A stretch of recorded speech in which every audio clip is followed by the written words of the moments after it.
और जी welcome back to another vlogs. और आज की इस वीडियो में हम लोग बात करने जा रहे हैं about reverse migration in Canada. तो यार रिसेंटली काफ़ी सुनने में आ रहा है कि बहुत सारे लोग कनाडा से वापस इंडिया मूव हो रहे हैं, और जो लोग कभी कनाडा के वीज़ा के लिए मंदिरों में मन्नतें मांगते थे, आज वो लोग कहते हैं कि भाई कनाडा कौन जाता है। तो भाई क्या सिनेरियो चल रहा है, सब में क्या सच्चाई है क्या नहीं, उसी के बारे में बात करेंगे। Start wasting much time, let's start the video. तो इस वीडियो की शुरुआत में सबसे पहले एक चीज़ बता दूं कि यार जब मैं कनाडा था ना 2017 में, तब मिनिमम वेजेस होती थी बहुत $13 an hour, and people were still managing there finances. तो सर्वाइवल भी हो जाता था और कॉलेज की फीस भी निकल जाती थी। लेकिन आज की डेट में जहाँ $16 एन आवर यहाँ पे अनाउंस हो चुकी है minimum wages, people are even having difficulty to find a job. ठीक है, तो जो यहाँ पे एक मार्केट इकोनॉमिक सिचुएशन है कनाडा की, वो डेफिनेटली बदल चुकी है। अगर जॉब होगी तभी पैसे आएंगे, तभी वो $16 एन आवर काम आएंगे। बाकी कॉस्ट ऑफ लिविंग की बात करें तो भाई साहब वो तो आसमान बिल्कुल ही फाड़ चुकी है। ठीक है, मतलब टोरंटो में अगर आप जाएंगे तो आज की डेट में 2 बेडरूम अपार्टमेंट मिल रहा है $3000 अ मंथ पे। ठीक है, रेंट है ये, आप बाय नहीं कर रहे हो, you are still in a flat. 2 bedroom flat का किराया $3000 महीना हो चुका है। And there a lot of people, या फिर मेरे को most of people in Canada they don't even make $3000 a month after taxes. तो भाई cost of living is definitely gone up. तो यार recently went to India this year, और मेरे साथ साथ मेरे बहुत सारे यार दोस्त हैं जो कि इस साल जनवरी के महीने में इंडिया पहुंचे हुए थे वेकेशन मनाने के लिए। अब I was the lucky one जिसकी कंपनी ने अलाउ किया उसे वर्क फ्रॉम होम जॉब करना। तो मैं इंडिया बैठ के जॉब कर रहा था, तो मुझे जॉब छोड़नी नहीं पड़ी। लेकिन बहुत सारे लोग होते हैं जिनको अपनी जॉब छोड़नी पड़ती है क्योंकि वर्क फ्रॉम होम अलाउ होता नहीं है दूसरी कंट्री में जाके काम करने के लिए, एंड इतनी लंबी वेकेशन अप्रूव होती नहीं कि 2-3 महीने आप इंडिया में लगा के आ जाओ। तो मेरे साथ जो लोग गए थे अनफॉर्चुनेटली उनको वापस आगे अभी तक जॉब नहीं मिली है। बहुत सारे लोग तो मेरे साथ डेली टच में रहते हैं कि यार अगर कुछ हो तो बताना, लेकिन जॉब मार्केट काफ़ी ठंडा चल रहा है इस टाइम पे, बहुत सारी जॉब्स हैं जो अवेलेबल नहीं है। तो बेसिकली जो लोग इस टाइम पे सर्वाइवल जॉब्स करते हैं तो आई डोंट थिंक उनका सर्वाइवल भी इतना आसान चल रहा होगा, क्योंकि कॉस्ट ऑफ लिविंग बहुत ज़्यादा ऊपर जा चुकी है। फॉर एग्जांपल गाड़ियों की हम बात कर ले, ठीक है, तो जब मैं यहाँ पे स्टूडेंट होता था तो मैं देखता था कि लोग भाई $1000 की गाड़ी ले लेते कि हम डिलीवरी जॉब्स करेंगे और फीस इकट्ठी कर लेंगे। और आज के टाइम पे भाई $4-5 से नीचे की तो गाड़ी नहीं मिलती यूज अगर आप लेने जाओ कोई भी। ठीक है, $1000 तो मतलब टायर नहीं आते। मैंने खुद ने अपनी गाड़ी के विंटर टायर डलवाए थे, $1400 के विंटर टायर डले, ठीक है, गाड़ी पे, प्लस इंस्टॉलेशन प्लस टैक्सेस सब कुछ करके। तो इस हिसाब से आप देख लीजिए कि भाई मतलब महंगाई कहाँ पहुंची हुई है इस टाइम पे। तो अगर हम घरों के इंटरेस्ट रेट की बात कर ले तो यार आज की डेट में 6% इंटरेस्ट रेट हो रखा है घरों के लोन का। ठीक है, अगर आपने घर का लोन लेना तो 6% पर मिलेगा, जो कि एक टाइम पे 1.25% होता था, जो कि मतलब बहुत इंसेन डिफरेंस है। ठीक है, मतलब इमेजिन कीजिए आप $1 मिलियन का घर खरीदने जा रहे हो, उसके ऊपर आपने पे ऑफ करना है 6% इंटरेस्ट, जो कि बहुत ज़्यादा बन जाता है। अगर आप मंथली अपनी जो भी किस्त पे कर रहे हो 2000, 2500, 3000 जो भी बनती है, मोस्ट ऑफ द पोर्शन उसमें से जो जाएगा इंटरेस्ट की तरफ ही जाएगा। तो प्रिंसिपल तो पे ऑफ करते करते आपको एक मतलब जमाना ही निकल जाएगा। ठीक है, जब तक आप पे ऑफ करोगे। और इसी इंटरेस्ट रेट हाइक की वजह से जो लैंडलॉर्ड्स है कनाडा में, through out the Canada rent बहुत ज़्यादा इंक्रीज हो रखा है। अगर आप कैलगरी की एग्जांपल ले ले तो यार मैं यहाँ पे 1 साल पहले आया था। ठीक है, सेम अपार्टमेंट मैंने लिया था $1000 अ मंथ पे, और आज मुझे लोगों के ईमेल मैसेज आते हैं कि भाई मिल नहीं रहा, हमें भी दिला दो $1000 में। बट यार आज की डेट में अवेलेबल ही नहीं है। सेम अपार्टमेंट मैंने सेम ही बिल्डिंग में चेक किया, अब $1600 से $1700 मंथ में मिल रहा है, वो भी आप लीज साइन करोगे तो। अगर आप मंथ टू मंथ ढूंढ रहे हो तो इससे भी ऊपर मिलने वाली है। मतलब रेंज देख लीजिए कहाँ पहुंच चुकी है आज के टाइम पर रेंटल्स की। और अगर इमिग्रेशन की यहाँ पे बात करें तो यार शायद से बहुत सारी नई स्ट्रीम्स यहाँ पे इंट्रोड्यूस हो चुकी है, लेकिन प्रोसेसिंग टाइम की बात करें तो यार बहुत ज़्यादा डिलेस चल रहे हैं। ठीक है, मतलब जो बहुत सारे PNP प्रोग्राम है बहुत सारी प्रोविंसेस में, भाई वहाँ पे तो कोई ड्रॉस निकल ही नहीं रहे हैं। लोगों ने फाइल लगाई हुई है, 1-1, 2-2 साल हो चुके हैं, अभी तक कोई जवाब नहीं आया। कुछ लोग हैं जिनका Tier 2 PR में आज तक जवाब नहीं आया। मेरे को Tier 2 PR में फाइल लगाए, मतलब PR लिए 2 साल हो चुके मुझे Tier 2 PR के थ्रू, और बहुत सारे लोग हैं जिनको आज तक कोई जवाब नहीं आया, कोई प्रोसेसिंग नहीं आगे बढ़ी। तो इमिग्रेशन का तो मतलब बहुत ही ज़्यादा अनप्रेडिक्टेबल चल रहा है, बहुत ज़्यादा डिलेस चल रहा है। और अभी कुछ दिन पहले, ठीक है, IRCC की अपनी स्ट्राइक अनाउंस हो गई थी कि भाई बहुत सारी सर्विसेज हम शट डाउन कर रहे हैं, बहुत सारी चीज़ें हम इस टाइम ऑफर नहीं करेंगे आपको। तो भाई वो तो मतलब अलग ही डिलेस क्रिएट कर देती है। जैसे कि कुछ लोग की सिटीजनशिप एप्लीकेशंस जिसके ऊपर कि अब ज़्यादा प्रोसेसिंग आगे नहीं बढ़ने वाली है, जो चीज़ें उनके लिए अर्जेंट नहीं है वो सब चीज़ों को डिले कर रहे हैं।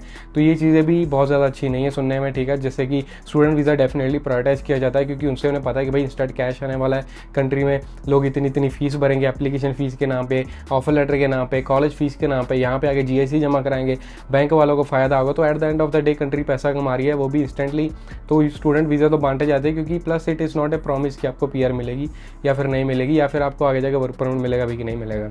तो जब तक करंट सरकार है, करंट लॉज है, सब कुछ हो रहा है, कल को नहीं हुआ सरकार बदल गई, उन्होंने कुछ चेंज कर दिया, तो ये तो मतलब कोई गारंटी नहीं दी गई स्टूडेंट को कि आपको कल PR करा के ही यहाँ पे रखने वाले हैं। हो सकता है कि भैया आपको कोई और ऑप्शंस एक्सप्लोर करने पड़े। At the end of the day who knows कि अगली सरकार क्या करती है क्या नहीं करती है।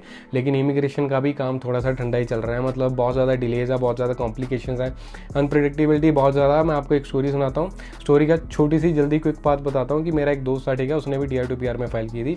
यूज टू वर्क विद मी।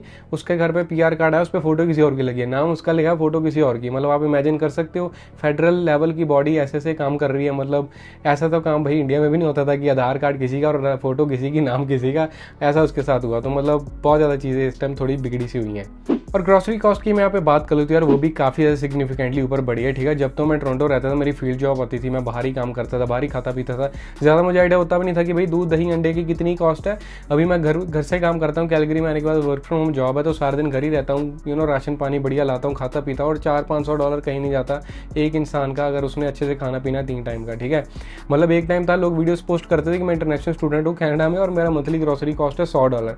आज की डेट में अगर आप $100 मंथली बजट लेके चलोगे, मुझे नहीं पता आप दूध नहीं पीने वाले, आप दही नहीं खाने वाले, आप बटर नहीं यूज़ करने वाले, क्या करने वाले क्या नहीं करने वाले। क्योंकि जो प्राइसेस होते थे एक टाइम पे एक चीज़ के $3-4, आज वही आइटम्स $8-9-10 की मिल रही हैं, जो कि आप एवरीडे यूज़ में अपने यूज़ करते हो, जैसे कि दूध दही अंडे तेल बटर ये सब चीज़ें, ब्रेड वगैरह, ठीक है। अब ये चीज़ें तो स्किप नहीं की जा सकती। अब ऐसा भी नहीं है, मतलब एक टाइम था जब लोग कहते थे कि भाई बाहर रेस्टोरेंट्स में खाना ना खाओ, तो वो आपको काफ़ी ज़्यादा कॉस्ट करता है। बट अगर आप आज की डेट में घर भी बना रहे हो ना, कॉस्ट वो भी बहुत ज़्यादा करने वाला है, क्योंकि सस्ता कुछ रहा नहीं है। और यहाँ पे अगर आप कुछ कर सकते हो तो वो है कि भाई थोड़े कैशबैक वाले क्रेडिट कार्ड ले लें या फिर कोई पॉइंट्स कार्ड ले लें कि कहीं पे हमें किसी तरीके से कोई डिस्काउंट मिल जाए, कुछ पैसे बच जाए। लेकिन वो कोई अच्छा ज़रिया है नहीं, मतलब ऐसे सेविंग्स करने का। It is just the last option that you have. तो मैंने भी रिसेंटली कॉस्को का कार्ड ले लिया कि भाई वहाँ से जाके शायद थोड़े पैसे बच जाएँ। मैंने भी बहुत सारे लोगों से सुना भाई कॉस्को ले लो, but it is not good for single individuals. मैं आपको बोलूँ तो अगर आपके घर में ज़्यादा लोग हैं देन इट्स परफेक्ट, बट ये यहाँ पे मैं कोई प्रमोशन नहीं कर रहा उसकी, ठीक है। आपको जहाँ से जो सही लगता है लो, बस मैं ये बताना चाह रहा हूँ कि ग्रॉसरी कॉस्ट डेफिनेटली बहुत ज़्यादा ऊपर गई है आज की डेट में। और यार इतनी तंगियों के बीच में ऐसा नहीं है कि यार सरकार कह रही है आपको कि भैया आप टैक्स माफ़ कर देते हैं आपका, आप थोड़े से पैसे बचा लें, ऐसा वैसा हो जाए, कुछ नहीं है ऐसा, ठीक है। कनाडा में आपको अगर नहीं पता तो भाई टैक्स बहुत ज़्यादा लगता है, हर चीज़ पे टैक्स लगता है, और इनकम टैक्स तो बहुत ही ज़्यादा है। मतलब अगर आप किसी को वो सलाह देना चाहते हो ना, सबसे बुरी सलाह अपने दुश्मन को बोलो ज़्यादा से ज़्यादा घंटे काम कर, ज़्यादा से ज़्यादा पैसे कमा, क्योंकि ऐसा कुछ नहीं होता। अगर आप ज़्यादा घंटे डालोगे, ठीक है, 40 घंटे फॉर एग्जाम्पल एक फुल टाइम जॉब होती है, अगर आप उसकी जगह 60 भी कर लोगे ना, 80 भी कर लोगे, आपको लगेगा आपने ज़्यादा पैसे कमाए। जब पेचेक आएगा वो हो सकता है भाई 40 से भी कम का हो। क्यों? क्योंकि आपका जैसे जैसे इनकम बढ़ती है वैसे वैसे टैक्स बढ़ता है। यहाँ पे लोग कनाडा में अबाउट 50% इनकम टैक्स भी पे करते हैं, जो लोग $5-6-7 लाख साल का कमाते हैं। अब इमेजिन आपने ज़िंदगी में बहुत मेहनत की, बहुत पढ़ाई की, ठीक है, बहुत ज़्यादा फोकस रहे, बहुत इन्वेस्टमेंट की अपनी पढ़ाई में, by the time you are earning $500,000 in a job, उसका 50% गया, $2.5 लाख सरकार ले गई, आपके अकाउंट में आया भी नहीं।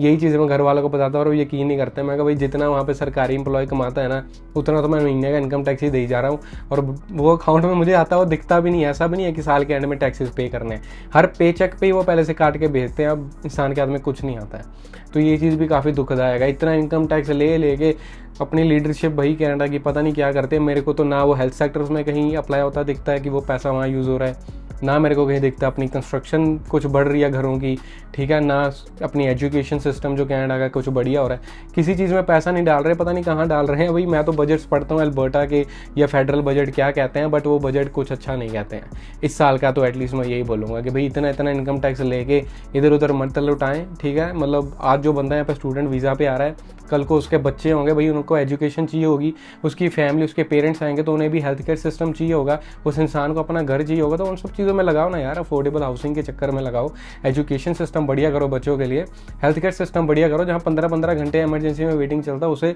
उसमें पैसा डालो। इतना इतना इनकम टैक्स लेके भाई इधर उधर मत लगाओ, यही मैं चाहता हूँ, ठीक है, यहाँ की लीडरशिप से। और एक और फन फैक्ट यहाँ पे मैं शेयर कर दूँ कि यार कनाडा में ना बहुत ज़्यादा फेस्टिवल्स या छुट्टियाँ आती नहीं है, जैसे इंडिया में होता है ना, हर हफ्ते कोई ना कोई छुट्टी चल रही है, सैटरडे संडे तो है ही है, उसके अलावा भी पता नहीं कौन सी दिवाली दशहरा ईद होली कुछ ना कुछ चल रहा है, मकर संक्रांति वगैरह, बंदा खूब छुट्टियां एंजॉय करता है। साल में 365 दिन में से 100 दिन तो कोई ना कोई छुट्टी होती है इंडिया में। यहाँ पे ऐसा नहीं है, गिनती की 1 2 3 4 छुट्टियाँ आएंगी, उसमें भी ये लोग कह देंगे कि अगर आप काम पे आ जाओगे वो डबल पे दे देंगे। इंसान कहता है कि यार दुगने पैसे मिलेंगे, चलो काम पे चला जाता हूँ, ठीक है। वैसे भी कौन सी दिवाली मना लेनी है यहाँ पे हमने, तो इंसान काम पे चला जाता है, तो वो छुट्टी भी देखने से रह जाती है। मैंने पिछले 5 साल हो गए कनाडा रहते भाई, ना दिवाली, ना दशहरा, ना होली, ना जन्मदिन, ना न्यू ईयर, कुछ नहीं मनाया। व्हाट्सएप एक मैसेज आता है घर वालों का, दोस्तों यारों का, रिश्तेदार होगा कि भाई हैप्पी दिवाली।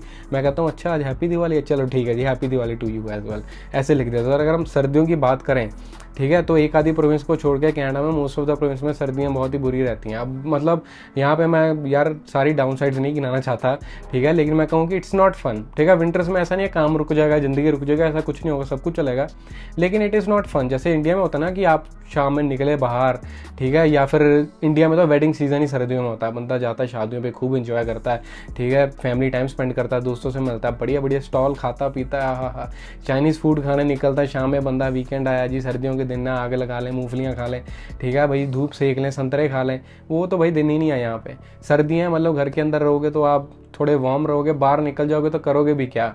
तो मैं तो खुद ही भाई पूरी कैलगरी में मतलब सर्दियाँ मैंने जो देखी हैं अंदर बैठ के देखी हैं, बाहर जाने को करने को है ही क्या बाहर, ठीक है। तो ये चीज़ें थोड़ी सी I would say it's not fun, ठीक है, विंटर से यहाँ की।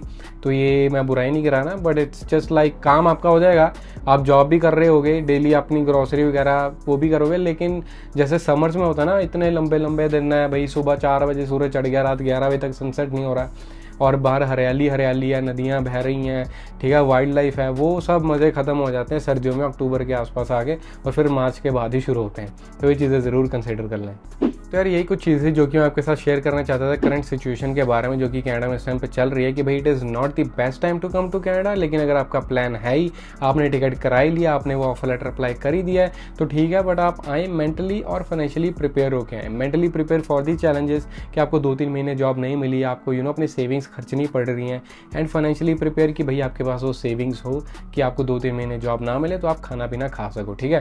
मैं यहाँ पे कोई कनाडा की बुराई करने नहीं बैठा हूँ, it is definitely worth it to come to Canada any time any day, ठीक है जी। आप यहाँ पे आए, आप बढ़िया लाइफ बिल्ड कर सकते हैं, आपको अपॉर्चुनिटीज़ मिलेंगी जो शायद कहीं और ना मिले, लेकिन हर एक चीज़ का सही टाइम होता है, और ये टाइम शायद से बेस्ट टाइम नहीं है अगर आप एज ए न्यू कमर आ रहे हो, क्योंकि कॉस्ट ऑफ लिविंग हाई है, जॉब्स लोगों को मिल नहीं रही है, रेंट बहुत ज़्यादा है, तो आपको शायद से थोड़ा स्ट्रेस्ड आउट फील हो और वो कनाडा एक्सपीरियंस करने को ना मिले जो कभी मैंने किया था, ठीक है जी। तो ये चीज़ मैं शेयर करना चाहता था। बट हाँ, मेरे को लगता है कि हर एक वर्किंग क्लास जो इंसान है, इकोनॉमी है, जो अपने कैनेडियन सिटीजन्स हैं, जहाँ यहाँ के बॉर्न लोग हैं, वो सब लोग सही काम कर रहे हैं, वो सब लोग काम पे जा रहे हैं, अपना टैक्स वगैरह पे कर रहे हैं, ठीक है, जो करना पड़ता है कर रहे हैं, लेकिन कहीं ना कहीं लीडरशिप इतनी बढ़िया इस टाइम पे मेरे हिसाब से नहीं कर रही है। बाकी I am not into politics anything, ठीक है, ऐसा कुछ नहीं है। बस मैं यही चाहूँगा कि जो आज हम देख के इमिग्रेंट्स को बुलाते हैं कि यार स्टूडेंट वीज़ा पे बंदा आएगा तो इतने पैसे साथ लेके आएगा, हमारी कंट्री में इतने पैसे देगा, वो सर्वाइवल जॉब्स करेगा जो कोई और नहीं करना चाहता, तो भाई उसने कल को यहाँ पे बढ़िया भी तो ज़िंदगी में करना है, उसने सर्वाइवल जॉब भी थोड़ी करनी है, उसको अपना बढ़िया सा बंगला चाहिए होगा, कल को उसको भी महंगी गाड़ी चलानी होगी, उसके बच्चों ने स्कूल जाना होगा, उसके फैमिली को हेल्थ केयर चाहिए होगा, तो ये सब चीज़ों का भी तो बंदोबस्त करना चाहिए ना। अपनी जो पब्लिक सर्विसेज है, पब्लिक सेक्टर है, उसमें भी तो पैसा लगाना चाहिए ना। तो अगर आप बजट्स नहीं पढ़ते तो आप पढ़ सकते हो, वहाँ से मैंने थोड़ी इन्फॉर्मेशन ली थी, वहाँ से नॉलेज जानी थी, और वहीं से मेरा ये ओपिनियन डेवलप हुआ था। तो बाकी मैं यहाँ पे कोई पॉलिटिकल चीज़ें नहीं कर रहा बात, बस मैं यही शेयर कर रहा हूँ कि मेरे थॉट्स और एक्सपीरियंसेस क्या है कनाडा को लेके, इस टाइम की सिचुएशन को लेके। तो बस यार कर देते वीडियो यहीं पे एंड। अगर आपको अच्छी लगी हो कर देना लाइक शेयर सब्सक्राइब, जैसे आपका दिल करे। मिलते हैं अगली किसी वीडियो में, तब तक के लिए टेक केयर।